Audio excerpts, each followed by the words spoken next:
concern on images NGP, ultrasound and also administering nutrition via imaging. So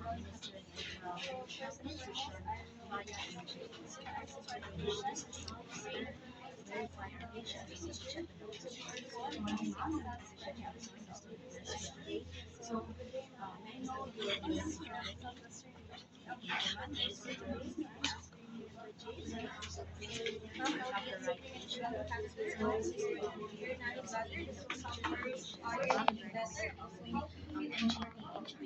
Do you have any other patient who cannot eat orally?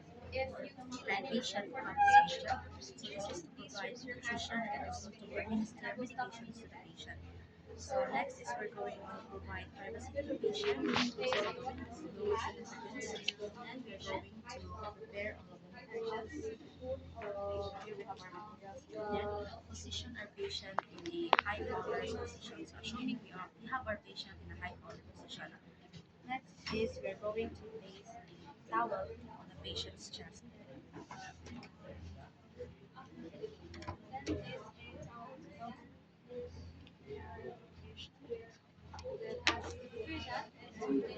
We will give the patient a glass with a straw for her to sip later.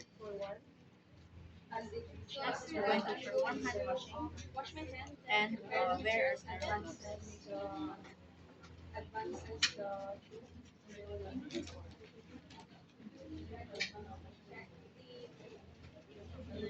Then I will do several inches at a time while the patient swallows and withdraw immediately. Then I'm going to on my gloves to wash the perineal area and then with soap and water and pat the face. Now I'm done. I will now remove my clean gloves or then put on my sterile to the mic.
Next, we're going to get the NG tube and then determine the length of the tube that we are going to insert.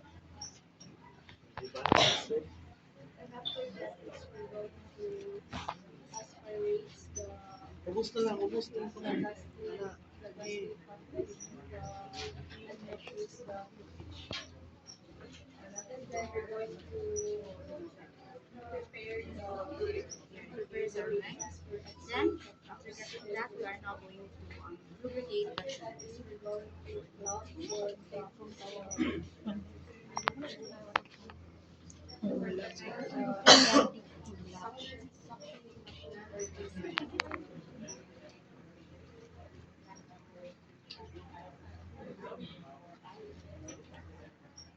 now, ma'am, I want you to swallow as I insert the tube on your nostril. So, insert ko ma'am. 1, 2, 3, swallow.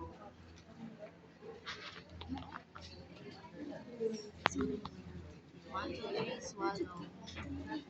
1, 2, 3, swallow. Then swallow, ma'am. Swallow. Swallow.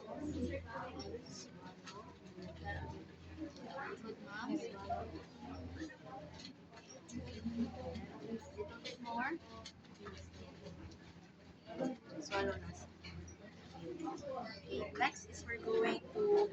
auscultate for the verb reading. Touch sa.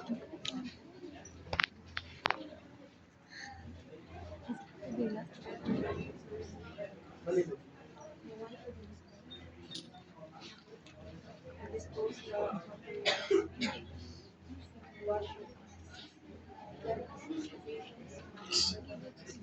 Miss. Miss. Kung actual na, doon kayo muna sa pilat sa pasyente. Is we're going to secure the tube.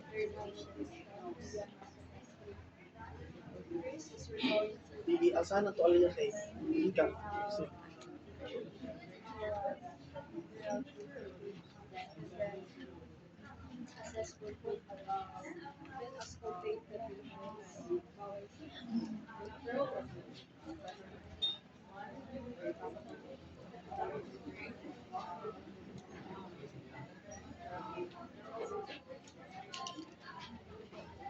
kalmaday. Kalmaday.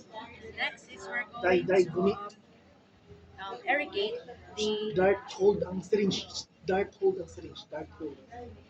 Kalma. Di gahit na, gahit dili mo. Gahit lagi dili mo.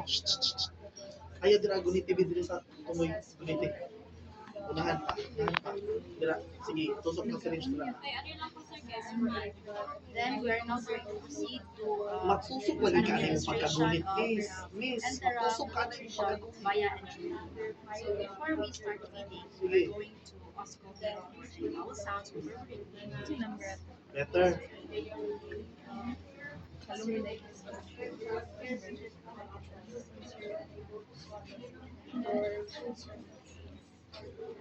After that is we're going to check for any residual volume.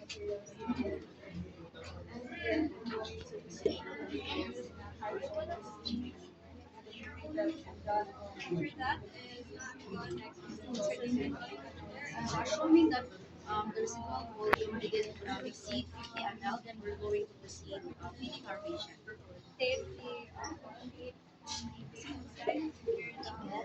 Irrigate first.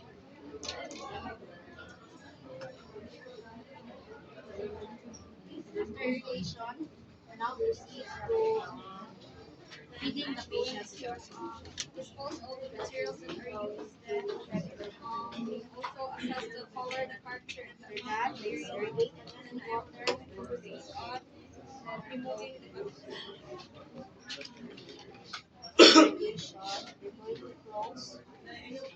Kato, same gihapon ganina. Matusok ka, ubos pa. Sige. Now, after feeding our patient, we're not going to maintain this Ayaw position i-touch ang for needle. 30 minutes to 1 Sanday lang siya, hour sanday lang siya. to reduce aspiration risk and also to aid in digestion. And we're going to dispose of the used materials, remove our gloves, Day, taas. and Yung, wait lang, imong pagkagunit sa syringe pa kay ubos ka ayo. Tusok ka ana. lastly, we're going to document the procedure. Thank you.